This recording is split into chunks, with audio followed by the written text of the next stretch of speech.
एकावर एक 4 उभे राहू एवढी झाडं मोठी मोठी आहेत ती मी आणतो, ती या ठिकाणी लावतो आहे आणि 15,000 झाडं लावतो आहे. समजा 200-300 झाडं रोपटे खराब झाली, आम्ही मोठी वृक्ष अजिबात तोडणार नाही.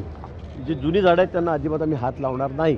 पण या ठिकाणी जी खाली झुडपं उगलेली आहेत की जे रावट्यांना त्रास होणार आहे, ते रावटे लावू शकणार नाही साधूंच्या महंतांच्या, त्यामुळे मला असं वाटतं की त्याच फक्त काढाव्या लागणार आहेत. त्याही आम्ही मुळासकट खालून काढू आणि दुसऱ्या ठिकाणी जाऊन त्या ठिकाणी ते लावू.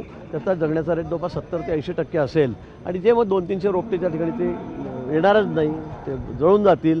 त्या बदल्यामध्ये आम्ही जवळपास 15,000 झाडं हे अतिशय चांगल्या प्रजातीचे लिंब आहे, वड आहे, पिंपळ आहे, चिंच आहे, जांभूळ आहे, अशा सगळ्या प्रजातीची झाडं त्या ठिकाणी लावणार आहोत.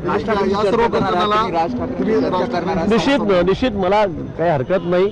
त्यांचं एक ऑब्जेक्शन मी सगळ्यांना जाऊन भेटेल, उद्धवजींनाही भेटेल, राज ठाकरेंनाही भेटेल, ज्यांचे काही अडचणी आहेत, तक्रारी आहेत त्या सगळ्यांना जाऊन भेटेल. त्यांचं पूर्ण शंकेचं निरसन झाल्याशिवाय आणि 15,000 झाडं आम्ही नाशिकमध्ये लावल्याशिवाय, लोकांनी ते बघितल्याशिवाय आम्ही या झाडांना हातसुद्धा लावणार नाही. समाजसेवक म्हणतात की विकासकांना जागा देण्याचा घाट आहे. अजिबात नाही. कुठेही विकासकांना आणि त्या ठिकाणी एकही झाड तोडून आम्ही त्या ठिकाणी कुठेही एकही झाड तोडून त्या ठिकाणी कुठे आम्ही शेड उभे करणार नाहीत, कुठले सेंटर उभे करणार नाहीत, कुठले बांधकाम करणार नाही.